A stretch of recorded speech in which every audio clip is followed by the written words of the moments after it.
नमस्कार, welcome to our interview segment. जैसा कि हमने अपने पिछले एपिसोड में आपसे रूबरू कराया था मिस्टर गौरव शर्मा को, जो कि मुरादाबाद की एक उभरती प्रतिभा मानी जाती है।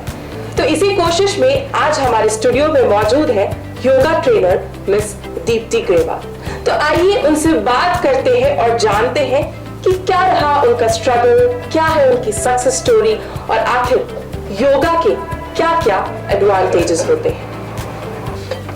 दीप्ति जी, सबसे पहले तो हम आपका स्वागत करते हैं हमारे स्टूडियो में and thank you for coming. तो सबसे पहले मैं ये जानना चाहूंगी कि कैसे आपकी इस योगा ट्रेनर की जर्नी की शुरुआत हुई, कब आपको ये लगा कि नहीं मुझे योगा ट्रेनर बनना चाहिए। हालांकि लोग ज़ुम्बा ट्रेनर बन जाते हैं या फिर डांस ट्रेनर या बहुत जिम ट्रेनर, तो आप अपनी जर्नी की शुरुआत के बारे में बताइए। अगर मैं अपनी जर्नी की शुरुआत की बात करूं तो योगा नो डाउट बहुत ज़्यादा बेनिफिशियल है। इसको अगर देखा जाए तो एंशिएंट टाइम में भी, पुराने समय में भी हर जगह योग का हमें जिक्र मिलता है। हम अगर अपने सभी पुराने जो हमारे वेद हैं, पुराण हैं, उनमें देखते हैं तो वहाँ भी योग का बहुत बड़े स्केल पे एक्सप्लेन किया हुआ है।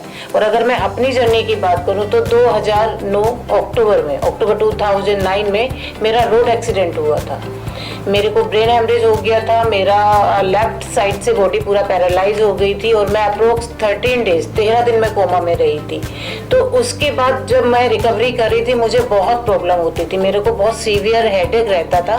तब मेरी मम्मी ने मुझे बोला कि आप योगा शुरू करो, क्योंकि अनुलोम विलोम बहुत जल्दी क्योर करता है आपका जितना भी नर्व रिलेटेड प्रॉब्लम होती हैं उनको। तब मैंने वहाँ से योग करना शुरू किया। मैं स्पोर्ट्स में तो काफ़ी टाइम पहले से थी, बट वहाँ से मेरे योग की शुरुआत होती है। मैंने उसके बाद योगा में कोर्सेज किए, मैंने पटियाला से कोर्स किया, सर्टिफिकेट कोर्स किया, डिप्लोमा किया योगा में, मास्टर्स किया योगा में, और छोटे छोटे कई कोर्स करने के बाद मैंने योग को अपने जीवन का एक अहम हिस्सा बना लिया। उसके बाद मैंने खुद महसूस किया कि योग जो है वो मैजिकल है, बहुत जल्दी रिकवर करता है और आपको नॉट ओनली मेंटली, फिजिकली और हर तरह से आपको मजबूत करता है। तो आप हमें हमारे दर्शकों के लिए एक बात को बताइए, जैसे जनरली कोई भी छोटी सी बीमारी होती है, शुगर हो गया, कोलेस्ट्रॉल हो गया, तो हम एकदम से डॉक्टर के पास भागते हैं मेडिसिन लेने के लिए। लेकिन क्योंकि आप एक योगा ट्रेनर हैं तो आप बताइए कि योगा से क्या ये सब चीजें क्योर हो सकती है, और अगर हो सकती है तो कितना टाइम इसमें लगता है। बिल्कुल योगा से क्योर हो सकती है। मेरी सभी से अपील है, मैं सभी से रिक्वेस्ट करती हूँ कि मेडिकेशन या मेडिसिन को अपना बेस ना बनाएं, अपनी दिनचर्या को सुधारें, एक डिसिप्लिन लाइफस्टाइल जिए और योग करना शुरू करें। अभी से, आज ही से योग करना शुरू करें। अपनी प्रॉब्लम और बॉडी टेंडेंसी के अकॉर्डिंग आप शुरू कर सकते हैं, फिर आप निश्चित ही पाएंगे कि आप बहुत जल्दी रिकवर कर रहे हैं और एक अच्छी लाइफ जी पाएंगे। जैसा कि हम जानते हैं कि मतलब बहुत सालों पहले से योग जो है हमारे देश में, हमारे देश की परंपरा में चलता आ रहा है, लेकिन आजकल का जो लाइफस्टाइल है वो बिल्कुल अलग सा है। मतलब लोगों को बिल्कुल भी टाइम नहीं होता है, 10 बजे उठ रहे हैं, रात में 12 बजे सो रहे हैं। तो ऐसे लोगों के लिए आप एक हेल्थी लाइफस्टाइल कैसे मतलब समझाएंगे कि आप ये काम करिए या ऐसे डाइट लीजिए, ये योगा करिए, तो आप उसके बारे में क्या कहना चाहेंगे? जरूरी नहीं है कि आप सुबह के टाइम में ही योग कर पाए। अगर आपका लाइफ स्टाइल ऐसा है कि आप सुबह नहीं कर पा रहे हैं तो आप शाम को कर लीजिए, आपको जब टाइम मिलता है आप तब कर लीजिए, लेकिन जो आपकी जो मेन कंडीशंस है आप उनको फॉलो करिए। लाइक आप जब भी योगा करेंगे, जब भी आप वर्कआउट करेंगे तो आपका पेट खाली होना चाहिए। अगर आपका पेट खाली है तो आप उसको शुरू कर सकते हैं according to your body tendency और प्रॉब्लम। और आप अभी देखेंगे कि परम पूज्य स्वामी रामदेव जी ने कितनी अच्छी मुहिम चलाई हुई है, कितना उन्होंने इसमें काम किया है और कितना इसको प्रमोट किया है। वो मैं ये नहीं बोलूंगी कि उन्होंने इतने सालों में इतना काम किया है, वो हर दिन हर पल वो इतने लोगों को ठीक कर रहे हैं कि अब बीमारी तो मुझे लगता है कि अगर सभी लोग बाबा रामदेव जी और योगा को फॉलो करने लगे तो बहुत जल्दी हमारे इंडिया से हर तरह की बीमारी खत्म हो जाएगी। अच्छा, जैसे कि हम सब जानते हैं कि हर एक इंसान का अपना अलग तरीके का स्ट्रगल होता है, तो मैं मानती हूँ कि आपने भी जब योगा स्टार्ट किया होगा, आज आप इस जगह तक पहुंची है तो काफी स्ट्रगल आपने किए होंगे, तो उस स्ट्रगल स्टोरी के बारे में आप हमारे साथ शेयर करना चाहेंगे? स्ट्रगल में अगर मैं बात करूं, पहले तो जब मैंने शुरुआत की थी तो मेरी बॉडी ही मुझे अलाउ नहीं करती थी, क्योंकि मैं एक बहुत सीवियर एक्सीडेंट से निकल के आई थी। तो वो मेरी अपनी प्रॉब्लम थी, मैंने उसको धीरे धीरे क्योर किया। अब जब हम सोसाइटी में, अभी जैसा आपने बताया कि आजकल के जो लोग हैं वो एरोबिक और जुम्बा को ज्यादा फॉलो करते हैं, तो वहाँ थोड़ी सी प्रॉब्लम आती है कि अच्छा योगा में होता ही क्या है, कपालभाति और अनुलोम विलोम भी तो होता है, उसके लिए ट्रेनर की क्या जरूरत है, उसको तुम वैसे भी कर सकते हैं, यूट्यूब से भी कर सकते हैं, ठीक है आप कर सकते हो, लेकिन आपको नहीं पता ना कि आपकी क्या बॉडी टेंडेंसी, आपको क्या नहीं करना है, आपने कपालभाति कैसे करना है, उसकी क्या लिमिटेशंस हैं।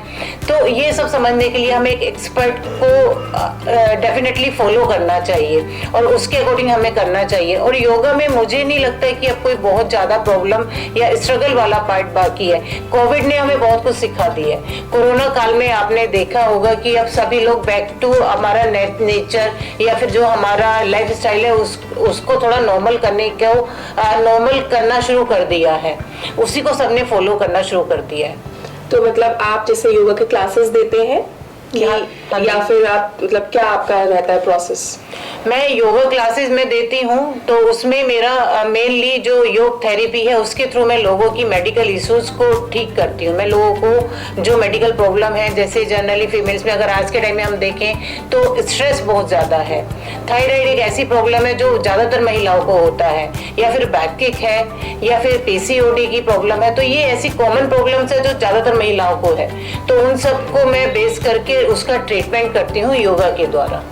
अच्छा, जैसे कि हम जानते हैं कि चाहे एशियन चैंपियनशिप हो या कॉमनवेल्थ हो और अभी राज्य स्तरीय जो हमारे है योगा का चैंपियनशिप, उसमें भी आप जो है रिप्रेजेंटेशन कर रहे हैं, तो इस पूरी जर्नी में क्या एक्सपीरियंस रहा? बहुत से लोगों से मिली होंगी, इंटरनेशनल लोगों से, नेशनल लोगों से, तो क्या आपका एक्सपीरियंस रहा?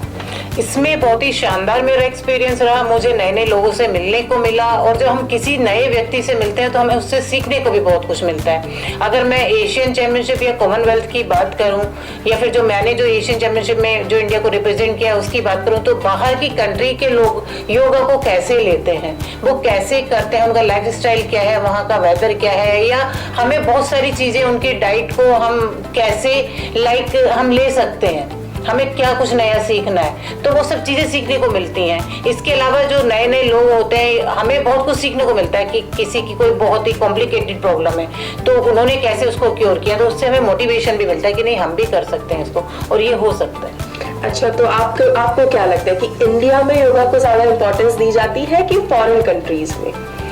इंडिया में बहुत ज़्यादा इम्पोर्टेंस अभी देने लगे हैं, और अगर मैं आपको एक बात बताऊं तो वो मेरा कहना गलत नहीं होगा कि जो इंडियन ट्रेनर्स हैं योगा के, उनको बाहर बहुत ज़्यादा प्रिविलेज मिलता है।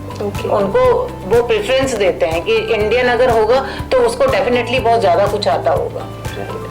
तो जैसे कि अगर आपसे कोई पूछता है कि हम तो जुम्बा ट्रेनिंग करते हैं या हम तो जिम जाते हैं, तो योगा करने की क्या जरूरत है, तो आप उनको कैसे समझाएंगे कि नहीं योगा कितना इम्पोर्टेंट है या हमारी लाइफ में कितना इम्पोर्टेंस रखता है? योग का आधार ही संतुलन है, हमारे जीवन का आधार भी संतुलन ही है। तो हमें ये समझना होगा कि अगर हम एक हेल्दी लाइफ अपनी जीना चाहते हैं तो हमें योग शुरू करना ही होगा, क्योंकि बिना योग के, बिना बैलेंस के, बिना डिसिप्लिन के आप एक अच्छा जीवन व्यतीत नहीं कर सकते हो। ये तो जरूरी है। जुम्बा करिए, आप साइकिलिंग करिए, आप कोई भी गेम करिए, आप स्विमिंग करिए, क्योंकि वर्कआउट करना बहुत जरूरी है। लेकिन योग जो है वो हमारे इंटरनली ऑर्गन्स को भी अफेक्ट करता है, बहुत सारी चीजें हमारी बॉडी में बैलेंस करता है इंटरनली।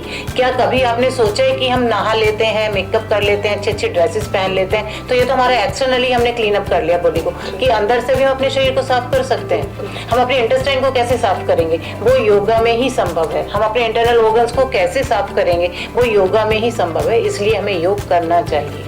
तो आज हमारे दर्शक आपको देख रहे हैं, तो आप दर्शकों से क्या कहना चाहेंगे कि कैसे हेल्दी लाइफस्टाइल को आगे को बढ़ाएं, और क्या आप उनको एक फिटनेस फंडा, एक क्या टिप देना चाहेंगी? मैं सभी से अनुरोध करूंगी कि आप आज ही से अभी से आलस त्याग दें और एक अच्छी लाइफ जीने के लिए आप अभी से वर्कआउट शुरू करिए, अपने जीवन को व्यवस्थित और संतुलित करिए, एक डिसिप्लिन लाइफ आप जीना शुरू करिए। अगर आप लाइफ में कुछ करना चाहते हैं, अभी के टाइम में आप देखेंगे कि एनवायरनमेंट में इतनी ज्यादा प्रॉब्लम, इतना ज्यादा पोल्यूशन हो गया है। अगर हम वर्कआउट शुरू नहीं करेंगे, हम योग शुरू नहीं करेंगे, तो आने वाले टाइम में सरवाइव करना बहुत मुश्किल हो जाएगा। तो हमारे लिए बहुत जरूरी है कि आप अपने बिजी शेड्यूल से कम 40 मिनट रोजाना निकाल के आप शुरू करिए योग, शुरू करिए वर्कआउट, और एक हेल्दी लाइफ जीना शुरू कर दीजिए। चलिए, ये तो बात रही योगा की और उसके एडवांटेजेस की। अब हम बात करेंगे कि आप अपने बारे में बताइए कि आपने क्या क्या अचीवमेंट्स योगा के थ्रू आपको मिले, अवार्ड्स, अचीवमेंट्स, या आप कोई बुक लिख रही हैं, कुछ भी ऐसी बातें हमारे साथ शेयर करिए। सबसे पहले तो मैं यही बताऊंगी कि अगर मैं आज आपके सामने यहाँ हूँ तो मैं उसका पूरा श्रेय योग को ही देना चाहूंगी। अगर मैं योग नहीं करती तो मैं रिकवर नहीं कर पाती और मैं आज यहाँ नहीं बैठी होती। उसके अलावा मैंने योग में डिप्लोमा किया है पटियाला से, NIS कोचिंग डिप्लोमा, जो 1 ईयर का होता है, जो बहुत वैल्यू रखता है। योग में मैंने मास्टर्स भी किया हुआ है। मैं अपने डिपार्टमेंट में बेसिक एजुकेशन में बच्चों को योग सिखाती हूँ और हर दिन कुछ ना कुछ नया बच्चों को सीखने को मिलता है। इसके अलावा मैं अभी तक 2000 से ज़्यादा महिलाओं के साथ एज ए योग थेरेपिस्ट काम कर चुकी हूँ और उनको पॉजिटिव रिजल्ट मिला है। उनकी प्रॉब्लम काफ़ी हद तक ठीक हो गई है। मैंने एक बुक भी लिखना शुरू किया अपने डिपार्टमेंट के लिए जिसका नाम है योग अभ्यास इन बेसिक एजुकेशन। उसमें मैंने जो हमारी प्रतियोगिता होती है, जो हमारा इवेंट होता है योग का, उसमें जो जो आसन है उनको कैसे परफॉर्म करना है, उनकी क्या लिमिटेशंस है और उसके क्या क्या फायदे हैं, उस आसन का ओरिजिन कहाँ है, कहाँ से वो आसन आया, ये सब मैंने उसमें एक्सप्लेन किया हुआ है। तो बस एक सवाल और हम आपसे करेंगे कि आज की सेंचुरी मतलब 2021 में हम योगा को प्रमोट करने के लिए मतलब क्या क्या स्टेप्स हम उठा सकते हैं। हम सब यंगस्टर्स हैं, तो जब हम ही कदम उठाएंगे तो आगे चीजें बढ़ेंगी। तो हम क्या ऐसे स्टेप्स उठा सकते हैं कि हमारे देश में जैसे जिम को या किसी और चीज को इम्पोर्टेंस मिलती है, हालांकि योगा को भी मिलती है, लेकिन शायद कुछ लोगों को उसके बारे में आज उतनी नॉलेज नहीं है, इसलिए लोग पीछे रह जाते हैं। तो हम क्या ऐसे कैंपेन चलाएं या क्या ऐसा काम करें कि हम योगा को प्रमोट कर पाए? जब भी हम किसी चीज को आगे बढ़ाने की बात करते हैं, चाहे वो अपने देश का हो, अपने घर की बात हो, तो वो हमें खुद से ही शुरू करनी चाहिए। तो मेरा सबसे अनुरोध है कि अगर हम योग को प्रमोट कर रहे हैं तो, या फिर हम अपने स्पोर्ट को प्रमोट कर रहे हैं या फिजिकल एजुकेशन को प्रमोट कर रहे हैं, तो उसकी शुरुआत हमें खुद से ही करनी होगी। हमें खुद से योग जब हम करेंगे तो हमारी बॉडी में, हमारी फिजिक में, हमारे फेस पे उसका रिफ्लेक्शन दिखाई देगा।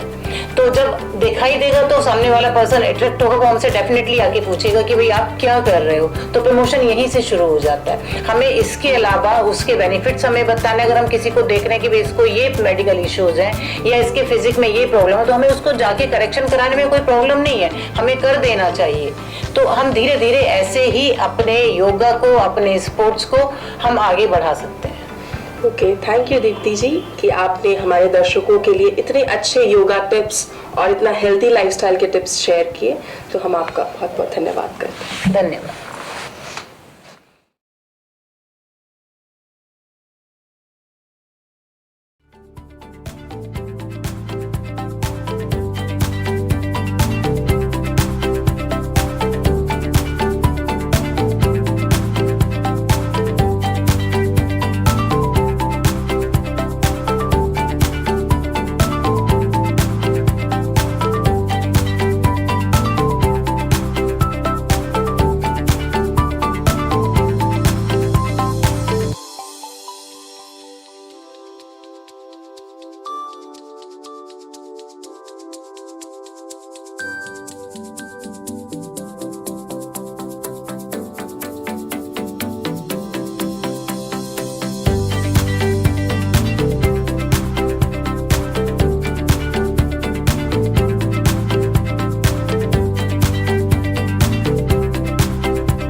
हम सब जानते हैं कि वर्तमान युग की बहुत ही बहुमूल्य विरासत समझे जाता है योगा को। जी हाँ, लेकिन क्या होता है कि कई बार हमें योगा के बारे में नॉलेज नहीं होती है, इसलिए शायद हम योगा को पूरी तरीके से फॉलो नहीं कर पाते हैं। लेकिन आज मिस दीप्ति ग्रेवाल ने हमें बहुत अच्छे से समझाया है कि योगा हमारे लाइफस्टाइल के लिए कितना इम्पोर्टेंट है।